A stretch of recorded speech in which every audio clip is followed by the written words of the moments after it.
You're listening to the Opioid Matrix, a journey into the rabbit hole, a Rigaku podcast, hosted by Michael Brown. This is an unfiltered conversation that examines how illicit narcotic trafficking is affecting every aspect of our society, including substance addiction, treatment programs, and law enforcement. Let's unpack the issue together.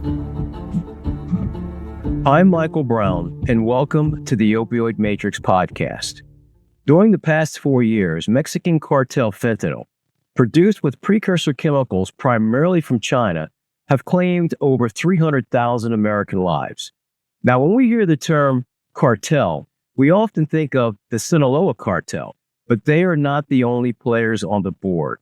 The Jalisco New Generation cartel, better known as the CJNG, is a major Mexican criminal syndicate based in Jalisco. It is one of the most violent cartels in Mexico, responsible for hundreds of murders, to include Mexican police officers. Now, I've invited my guest today, subject matter expert Chris Dalby, to break down who the cartels are and why they represent a significant threat to the United States. Chris is the director of World of Crime, in addition to being an investigative crime journalist and author of the CJNG, a quick guide to Mexico's deadliest cartels. Chris, welcome to the Matrix. Thank you very much, Michael. Now, Chris, I think we met on LinkedIn some time ago, and we were talking about the cartels, and you told me that you had written a book or a guide called the CJNG, a quick guide to Mexico's deadliest cartels, and you sent it to me, and I read it. And as a former DEA agent, I was pretty familiar with the cartels and CJNG, but I had no idea the depth of the corruption and violence that existed within the history, the creation of this cartel. After reading it, I thought maybe this could have easily been an Al-Qaeda or an ISIS manual talking about how violent these groups are, obviously with different motivations. But the term narco-terrorist keeps coming to mind. So can you tell us a little bit about your background, and then let's go into why CJNG represents such a significant threat to the security and safety of the United States and perhaps the world? Of course. Well, first of all, thank you very much for having me. So I'm the director of World of Crime. World of Crime is a think tank based in the Netherlands and in Mexico. And we work with policymakers, with law enforcement, even with academics and journalists to try and make sense of the latest criminal challenges. Our take is that all too often, from federal law enforcement right down to local, county sheriffs, are usually one or two steps behind any form of criminal network. We always say, or there's an adage that organized crime is the most adaptable and flexible business in the world. That is very, very true, and it's very difficult to keep up with them. So what World of Crime does is we try and bring attention to the latest developments and translate that into operational knowledge and intelligence for those fighting back and researching organized crime. And there's a very specific reason why we chose the CJNG to be the first criminal network we wrote about. The CJNG is not the largest and is not the richest cartel in Mexico. That's still the Sinaloa cartel. But they are by far the most violent, and they're by far the most flexible. Now, that is a bold claim to make. There is this notion in the US and in Mexico that cartels are one and the same. Yeah, they have different groups and different kingpins go up, go down. Different groups come up with different names, but essentially they all work in the same way. That could not be further from the truth. The CJNG, to give you one statistic, has been connected to over 80% of all cartel-related violence from 2013 to 2023. That means that they either committed or received and suffered that violence. That's an astonishing amount of violence to one group, especially in a country as criminally diverse as Mexico. They are the second provider of fentanyl and methamphetamine to the United States behind the Sinaloa cartel, although that might have changed in the last 12 months. They are also, in a way that no other cartel is, tapped into extortion across Mexico. Now, again, there's this preconceived knowledge that all cartels do extortion, right? All cartels extort and profit and steal from the areas in which they control. Again, that's not true. The CJNG, because of the very expensive wars that it fights, needs a lot of money to pay a lot of people. And so it keeps its foot on the neck of almost any industry that it can. That can be avocados, very famously, that's been reported on widely, but that's football clubs, that's hotels, restaurants, cattle farmers, ranchers, or the tequila industry. And they don't do it in a sustainable way, by and large. They do it in a, we will drive you out of business. We will charge you absolutely unaffordable, usurious rates for you to stay in business. And when you inevitably go out of business, we'll take your property or your business and we'll give it to one of our friends. So the way they operate is far broader, far more threatening, and far more violent than any other cartel in Mexican history and today. You know, it sounds a lot like the American La Cosa Nostra model, organized crime used. I think people often, when we say cartels, they think only drugs, but they're not thinking of the corporate structure, like, as you said, into everything. I mean, avocados, tequila, industry, right? Pharmaceutical industry, human trafficking, sex trafficking, organ trafficking. And this generates, I heard something close to 20, or the CJNG is worth something $20 billion. Is that correct? It's extremely difficult to put an exact figure on it, purely because we simply don't have access to their finances, and financial investigations against them tend to stop at the water's edge. But it's certainly in that ballpark. It's certainly, you know, in the tens of billions of dollars total, in the billions of dollars a year. Fentanyl, methamphetamine being their number one earner, and then their huge extortion empire being a number two. The thing that is scary, you compare them to La Cosa Nostra. I would actually compare La Cosa Nostra to the Sinaloa cartel. The Sinaloa cartel is involved in maybe not as broad a range of criminal economies as the CJNG, but it maintains to some extent a gentleman's agreement, a connection to the land that it came from, to the people that live where it came from. It's very different, but there is some respect, some attempt to make the lives better of people in those areas. La Cosa Nostra always had that code of honor, right? Even if you choose to believe that or not. The Sinaloa cartel, I wouldn't compare them to ISIS, because I think the term narco-terrorist is thrown about a bit too easily these days. I think it's actually lost a bit of meaning. But and of course, they operate based on very much financial profit, not political or religious zealotry. But in the violence that they exacerbate, yes, I would compare them to the Albanian mafias or the Turkish mafias of Eastern Europe, where, yes, there is some family-based loyalty, there is some territorial-based loyalty, but it's much more about implacable domination of the market wherever you can, killing your enemies as often and as frequently as you can. Mexico has not reacted well to this. There's this unified mythological belief that cartels should all be tackled in one and the same way. That's absolutely not true. If you're going after the CJNG, you don't go about it in the same way that you would go after the Sinaloa cartel. They don't operate in the same way, they don't operate in the same areas, and the decentralization of their model makes them very difficult to tackle.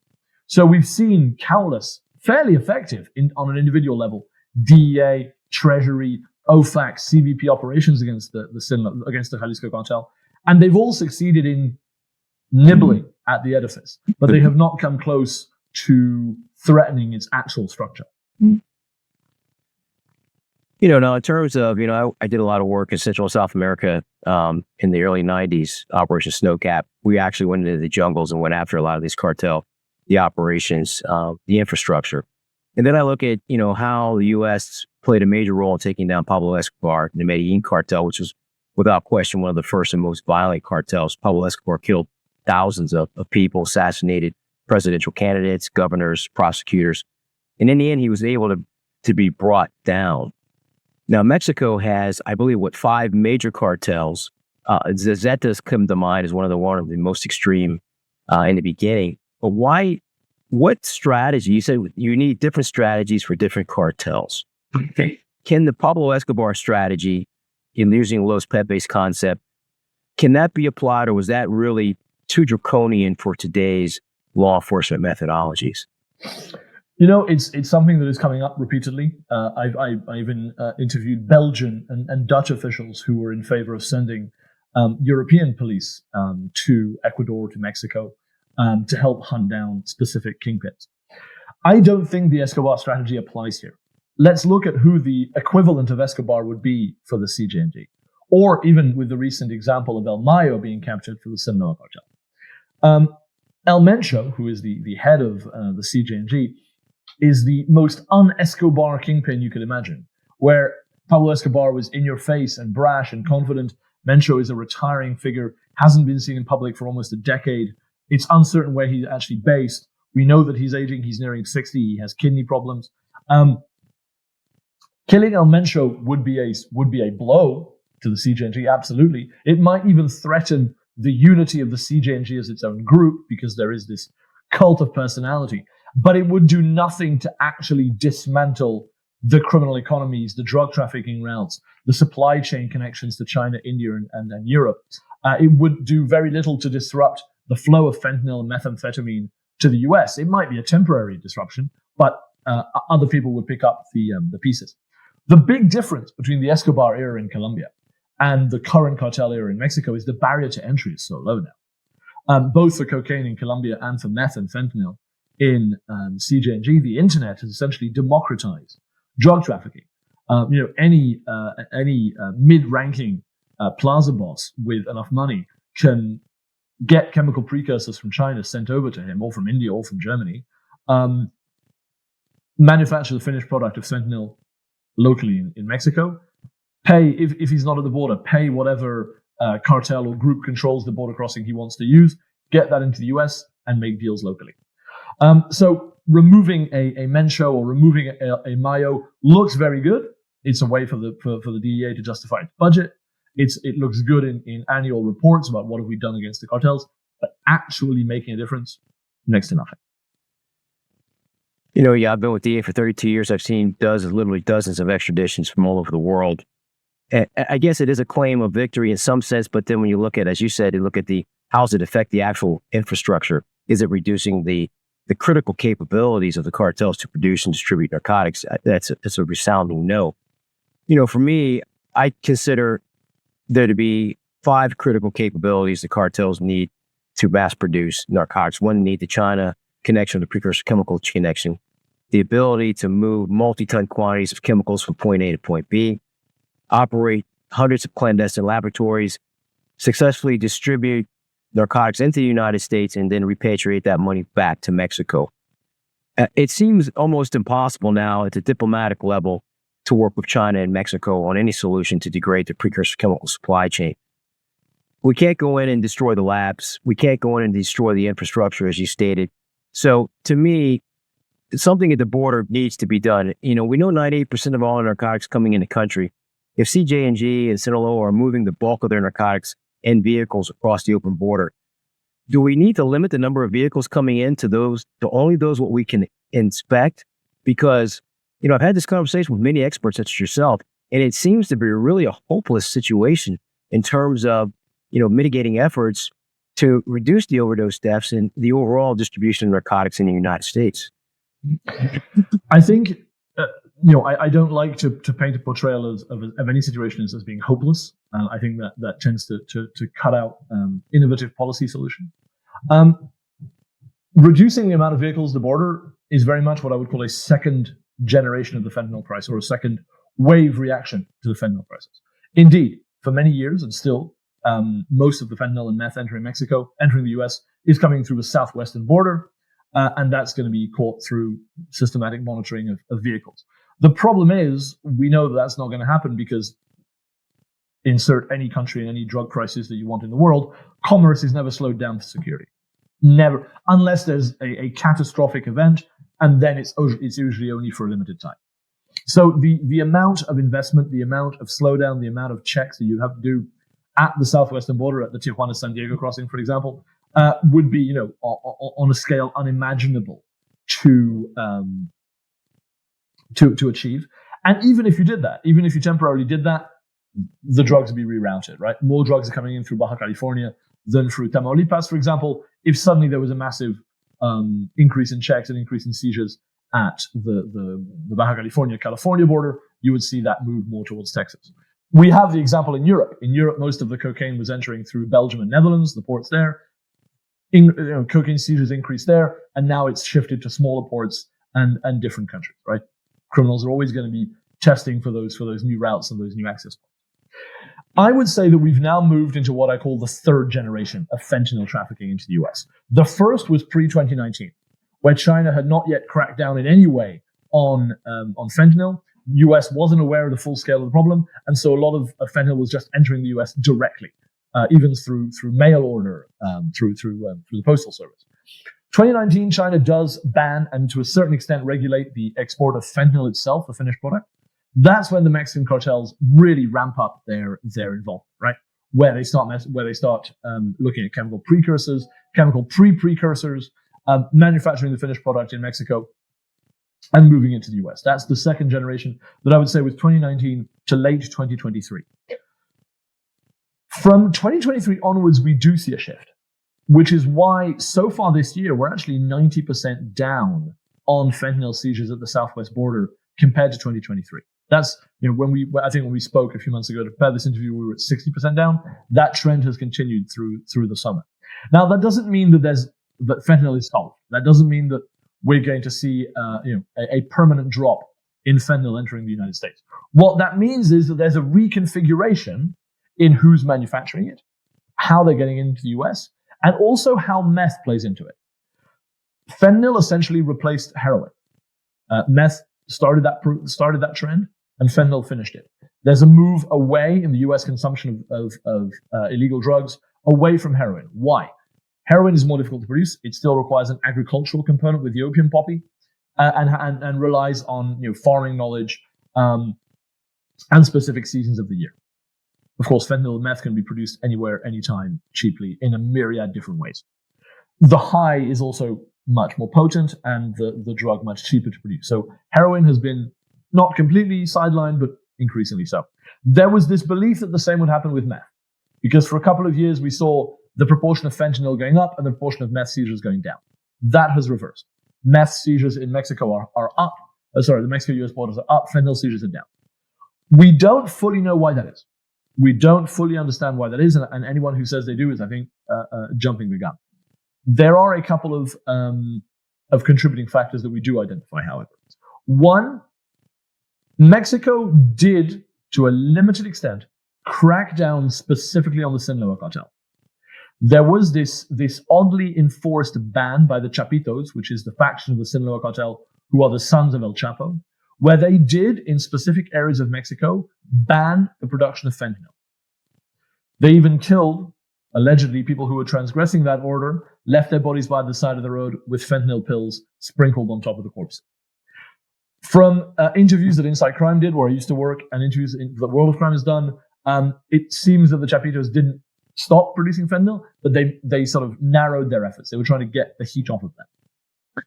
The CJNG has not done that. The CJNG has essentially understood that meth is consumed in Mexico as much as it is in the US. Fentanyl is not. So there may have been a temporary shift to produce a drug that could be sold locally and in the US. However, we also know that a lot of the final stage of fentanyl production has moved to Canada. The scale of that we don't yet know, but there have been significant and consistent seizures of pill pressing sites and final processing sites in Canada, from Ontario to Quebec. Two reasons for that. One, pill presses were coming from China. That was something that was being found and cracked down on in Mexico. And two, the efforts of Canada with the US law enforcement were focused on that Mexico entry.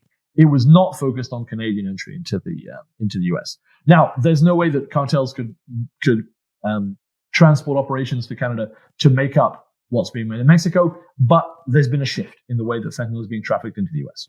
And I don't think we fully understood the ramifications of that shift yet. Let's dial it back to the precursor chemical situation and CJNG.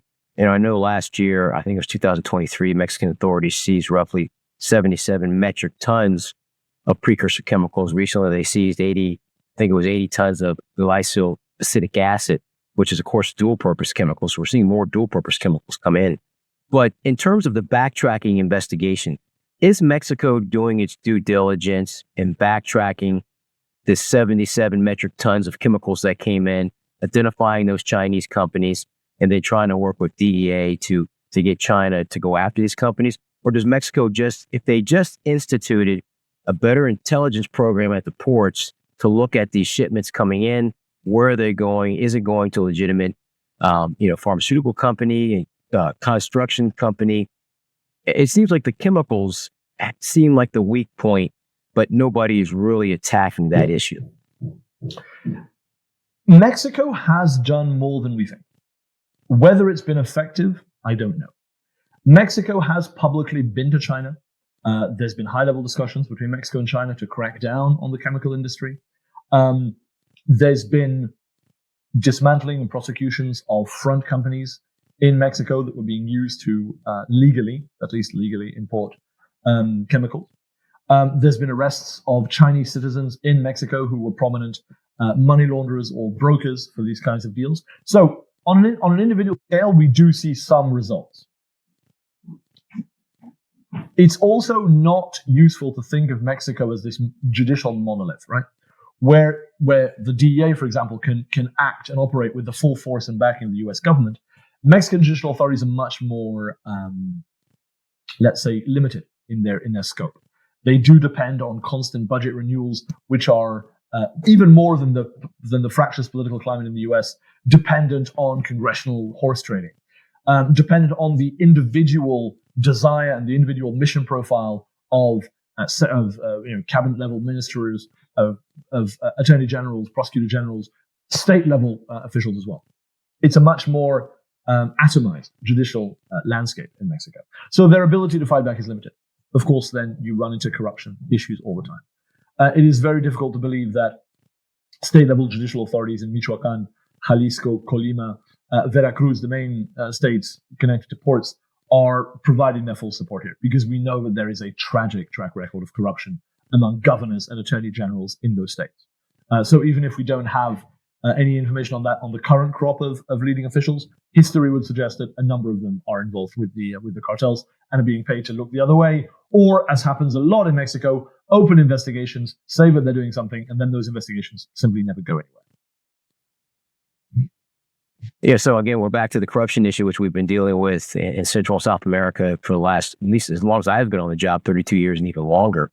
It just doesn't seem to be any end. But in terms of the threat to the United States, of course, we have the fentanyl threat. What about the violence, the threat of CJNG as they spread across the United States? We know Sinaloa is in every state in America. They're in Europe. CJNG, I would assume, is also set up direct distribution hubs. Is there a threat or possibility of that Mexican-style violence creeping into the U.S.? I mean, we already see extreme violence in Chicago by various sects. They don't have gangs in Chicago, but sects. Or, we're seeing Tren de la Agua increase its criminal activity, MS-13, murdering individuals on the East Coast with machetes. There seems to be a slow escalation, cartel or gang and drug-related violence, although isolated. But to our law enforcement officials, to our civilians, are we at threat of experiencing the violent crime wave we now see in Mexico? To put it simply, no.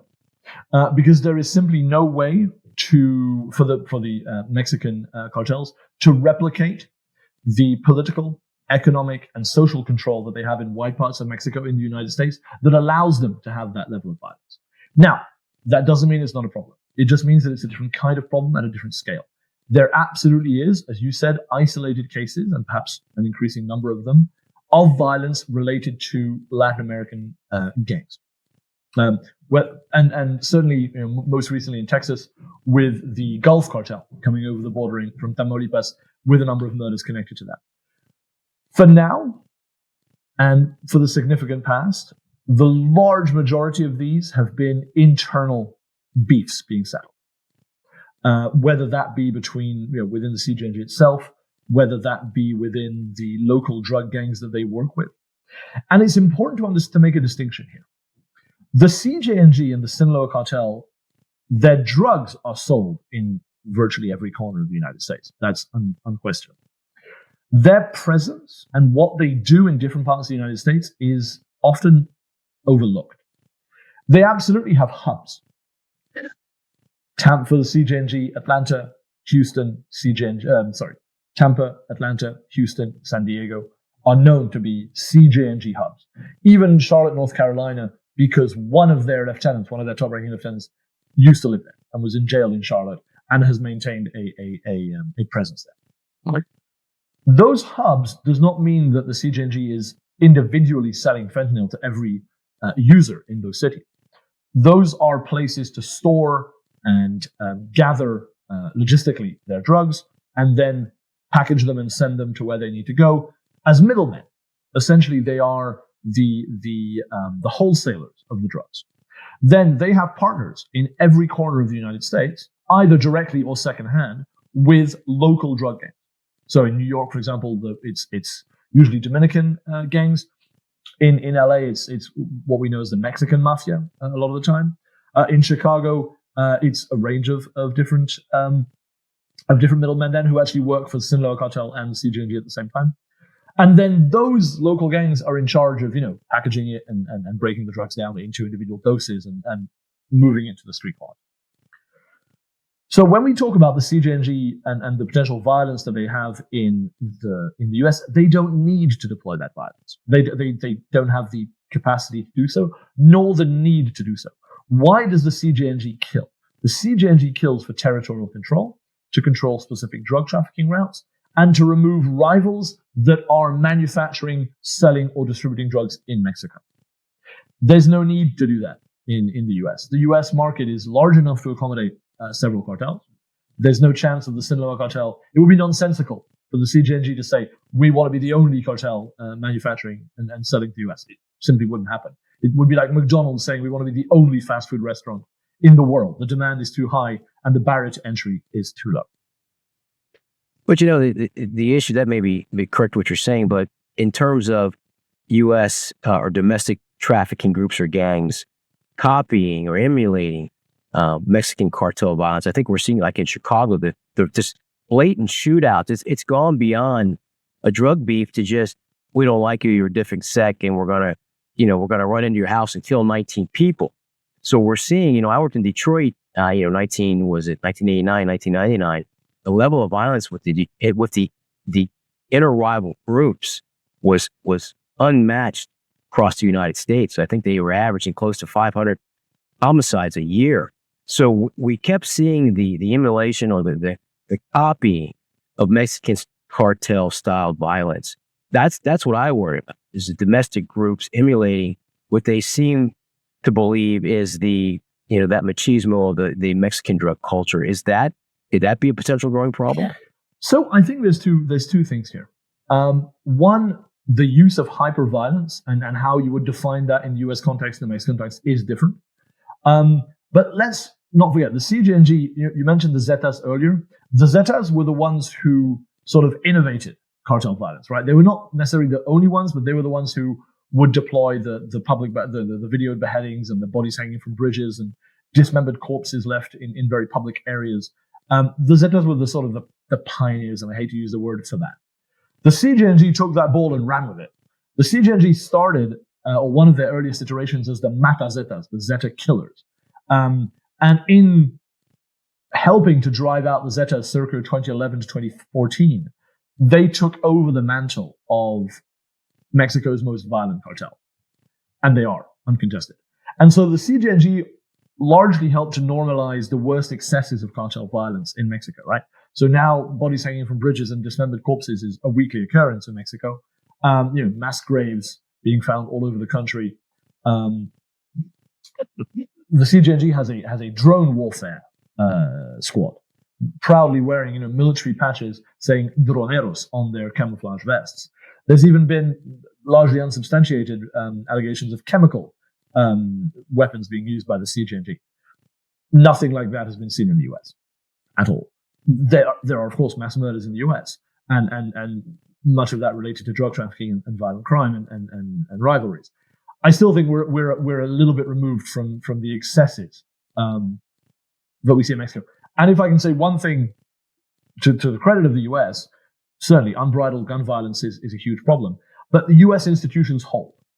US institutions, for all political partisanship, for all allegations of bias, American law enforcement, American judiciary, American capability to prosecute, investigate, and interdict violent criminals is something that Mexico can only dream of and will not achieve in the foreseeable future. But, in terms of politics, let's go back to the CJNG. Obviously we know they're a very violent organization, but they're also a very smart organization. You said they're into extortion and of legitimate businesses.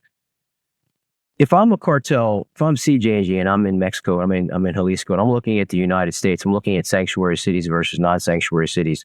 I'm looking at Colorado, which in 2020, I think 2021 to 2020, issued a decriminalization bill. I think it was 110. That said the possession of narcotics under 4 grams is legal, to include 4 grams of fentanyl. They since brought that back. I'm looking at New York City, crack cocaine, smoking pipe vending machines, safe injection sites. De facto decriminalization. I'm looking at San Diego, San Francisco, same thing, open air drug markets. Is the U.S. progressive, what I call U.S. progressive harm reduction policy, are they feeding into the cartel's narrative as specific cities or states where distribution is simply going to be easier, and therefore let's send more narcotics to New York City, to Denver, Colorado, Washington, D.C., Philadelphia, et cetera, et cetera? Does the U.S. open border policy play a part in enabling greater cartel distribution, primarily by the 2 major groups, which see this as a huge advantage? I would say that cartels are always reacting to perceived vulnerabilities. So the U.S. open border policy, when it make it easier to have migrants cross, that might lead to a increase in drugs crossing the border. However, statistics don't necessarily bear that out. The flow of drugs between the U.S. and Mexico until this year, when fentanyl was dropping, the growth has been constant. It's on a curve. Meth goes up, fentanyl goes up every year for the last decade. And that's been under Democratic White House, Republican White House, Democratic White House again. That's been under sort of more liberal border policies, then more draconian immigration policies under President Trump, and then now liberal again. It's gone up throughout. Why? Because there is simply too much movement to control. Of course, some illegal immigrants from Mexico, from Central America, are press gang forced to carry drugs into the U.S. Of course, those immigrants are victims of the cartels as equally, if not more, than your average fentanyl consumer. These are people who are, and I understand, and I sympathize with the U.S. about its immigration problem. It is not a country that can accept any more people. That I sympathize with, but we have to be careful about demonizing people who are also victims of the cartels. 99% of the victims of ISIS were Muslims, Muslim residents of the Middle East. And 99% of the victims of, let's not say 99%, but a vast majority of the victims of Mexican cartels are Mexican.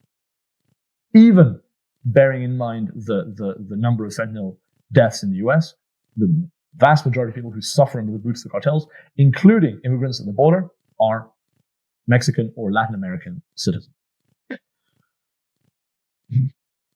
We also need to, I think, take a historical look. And I know this might sound boring, but the way in which communities from specific parts of Mexico are in specific parts of the US predates the cartels. Go back to the 50s, go back to the 20s, when you see the first labor exchange programs between Mexico and the US, where the US, for its agricultural needs, for its heavy industry needs a cheap source of labor, turns to Mexico and brings in many young men. Now, that's not a Mexican problem. That's what the US needed at the time. And so you see communities of young men from the same parts of Mexico show up in the same parts of the US where those connections are still alive today. The most prominent one for the CJNG is Redwood City, California. Redwood City, California is right next to Atherton, California, which is the most lucrative real estate or most expensive real estate in the country. Redwood City is twinned with the city of Aguililla in Michoacan. The city of Aguililla, Michoacan, is the birthplace of the Millennium Cartel that would become the CJNG. We know that a lot of drug trafficking connections exist between Aguililla and Redwood City. Why? Because a ton of people from Aguililla and their descendants and the diaspora from that town are still in Redwood City 50 to 70 years after they first set up shop there. So it's a natural connection point, right? It doesn't mean that the diaspora are all criminals. It means that obviously it is easier to find go-betweens who are both Mexican and US citizens and who come from that part of Mexico when they've been there for 3 generations. So the ways in which the CJNG, the Sinaloa Cartel, other Mexican groups set up their hub cities is not only in reaction to immigration policies. It's about decades of personal relationships and diaspora building and community building, and that can't be removed, right? You can close the border today. You still have tens of thousands of Mexican citizens involved in the drug trade who are also U.S. citizens. That they can't be removed, right? So I think it's about taking a historical perspective and saying, okay, on a case-by-case basis, let's look at how cartels are choosing their hubs. Charlotte, North Carolina, is not a sanctuary city, but it is the personal fiefdom of one of the top CJNG lieutenants, a guy called Audias Flores Silva, alias El Jardinero, the gardener, because he used to live there. He was in prison there, and he still has family there. And so we know that he moves a lot of drugs to Charlotte because it's a city he knows. Those connections are often forgotten at that level of policy debate. No, I mean, this is a very informative conversation. It's very academic. But, I was in New York City last week for the Fentanyl Awareness Day. This is the second year that it's occurred in Times Square. All the families, a number of families who lost family members' children to, the fentanyl, the fake fentanyl pills, the Adderalls, the Percocets, etc. To them, this conversation is not answering the question, what is the U.S. government going to do so next year there are not more families at this fentanyl awareness? And I'm afraid there will be. We're already, at the end of 2024, I think we'll well be into at least 80 to 84,000 individuals who will have died or poisoned from Mexican cartel fentanyl, from CJNG, and primarily from Sinaloa. But for the listeners who are losing, who continue to suffer, right? You lose a child, you never recover from that. It's different than your kid getting killed in a car accident as opposed to finding him dead in his or her bed because they took what they thought was an Adderall and they're dead. So for the American people, we've got to dial down the academic conversation to boots on the ground. What can be done to start to break down or mitigate this threat from CJNG, which it's from listening to you, it sounds like they will soon be as organized and as dangerous as Sinaloa in terms of production capabilities, fentanyl, methamphetamine, and cross-border distribution. I mean, the thing is that most boots on the ground policies haven't made a dent. I understand, and I fully respect the fact that there is a desire to increase the arrests and increase the amount of pills being seized at the border. Just as we see fentanyl deaths on a curve going up on a curve, just as we see the amount of pills entering the country going up on a curve, we also see the number of seizures going up on a curve, right? They do track. I don't see, and I haven't seen any example worldwide of how you close that gap between the total amount of pills entering the country and the seizures going up. I have not seen evidence of that. I'm not saying it's not possible. I haven't seen any policies that deal with that. And I agree that academic debate can seem lifeless and disconnected. However, boots on the ground, apart from upping a body count, to me haven't made a difference. You could go into Jalisco and kill El Mencho and kill El Jardinero and 4 other top CJNG leaders that I identify in the book, and there'll be another group with another name and another face moving the drugs from another part of Mexico within a year. If you want to, going back to the 5 points that you mentioned earlier in the conversation, number 5 was the ability to repatriate that money. That for me is the weak point.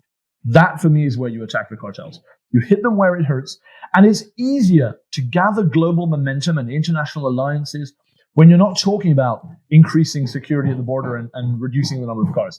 It's not about telling China to crack down on its chemical industry, which, as we know, is not going to happen. The ways in which Mexican cartels and organized crime around the world moves money is becoming better understood. And that's not somewhere where I think they can stay so far ahead, right? We have tremendously sophisticated understanding of the way in which crypto now is being used more and more and more. It's difficult to crack down on. But, for example, we discovered quite recently that South Korea is a transitional shipment point for precursor chemicals coming into Mexico from China. The Korean government is obviously willing to play ball with the US, and that has led to a significant crackdown on both organized crime finances and physical seizures in Korea. That was a gateway that wasn't really understood before, and it's been closed down. We know that Germany is a prominent now, or coming up as a prominent chemical precursor supply point for the cartels. Germany's going to play ball for sure, more than China. So it's about ring fencing and closing the way in which they can move money. On a much smaller scale, mom and pop shops at the border,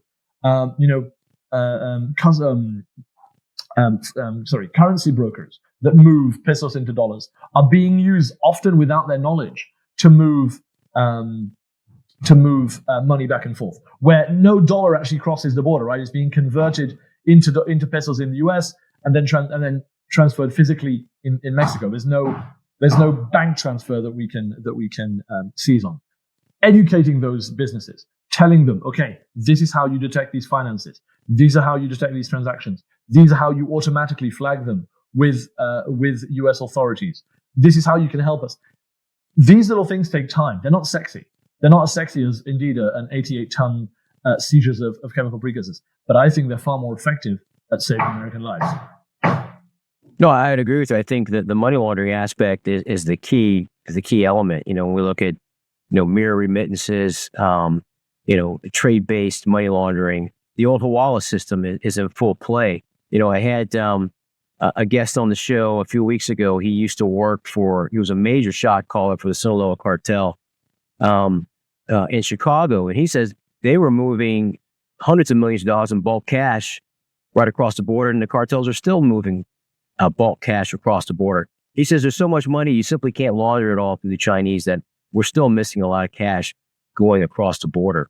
But we've got a few minutes left, Chris, but I want to get your summation on if you were in a position to set forth a policy, what would that look like in targeting, specifically the CJNG and of course the Sinaloa cartels, or do we hit the cartels individually, or do we go after them as a group? What's going to be the best strategy moving forward?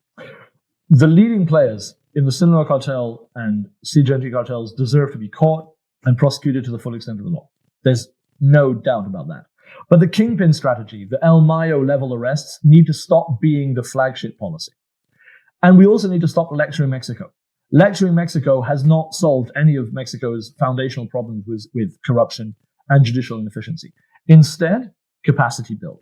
Instead, build an international alliance of players where we know the Mexican cartels is moving money through. That's China, Korea, India, the EU.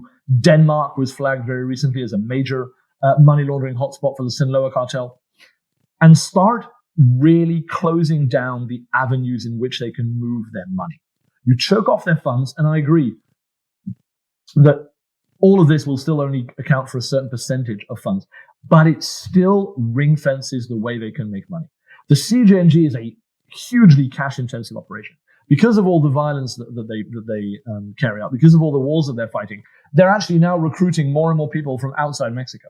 A lot of the low-level arrests and deaths within the CJNG are now Colombians, Venezuelans, Central Americans, often forced. But that means you have to pay them. That means it's more expensive to recruit. So putting pressure on them financially is something that has not yet been done anywhere near its fullest extent. And I'd be curious to see the result of that, as opposed to just relying on top-level arrests and border seizures. Chris, has been a fascinating conversation. Definitely opened up a lot of avenues, which I had not even considered with my experience on the strategies we need to look at. And we didn't even get a chance really to talk about the weapons trafficking around. I've seen these pictures of CJNG all kitted out, looking like a special operations Delta team, highly trained, state-of-the-art, and the weapons are coming from the United States. So I think we need to get you back on the show, talk about, what's happened in the last couple of months, talk about the weapons trafficking, and see if anyone listening out there has, in a position of government, has maybe said, hey, you know what, this is a good idea. Let's see if we can do something more with the money. But I want to thank you, Chris Dalby. Did I pronounce your last name correctly? Dalby? You did. You pronounced it very well. Thank you, Chris. Thank you, Chris. We've had Chris Dalby on the Opioid Matrix, the director of World of Crime. Check out his book, CJNG, A Quick Guide to Mexico's Deadly Cartel. Chris, is there a way that someone can reach out to you with an email or a call, maybe to get more information and talk to you more specifically about some of the things you've stated today? Absolutely. You can find me on LinkedIn. That's where I'm most active. Chris Dalby, World of Crime. You can also reach me at cdalby, DALBY at worldofcrime.net. Now, Chris, again, I want to thank you for coming on the show and enlightening us all to some of the aspects of CJNG. It's something definitely we have to watch as they evolve and fentanyl and the overdoses continue to increase. We have to take some action, but this is the kind of subject matter expertise that we need involved in the conversation to make sure our policy makers are making the right decisions. So again, thank you, and we'll have you back on in some time. I would love that. Thank you, Michael. Thank you. Rigaku Analytical Devices is a U.S.-based manufacturer of advanced analytical equipment for the identification of unknown substances. Utilizing Raman in our devices means we can non-destructively scan through packaging with a result of identification in less than 1 minute. Rigaku is committed to supporting and partnering with your agency to tackle this problem together. To learn more, visit rigakuanalytical.com. Thank you for joining host Michael Brown for this episode of The Opioid Matrix, a journey into the rabbit hole, a Rigaku podcast. Keep connected with us by subscribing to the show on your favorite podcast player. If you like what you've heard, please rate the show. No matter the controversy around the illegal drug supply chain, our mission is to save lives. Thanks for listening. Until next time.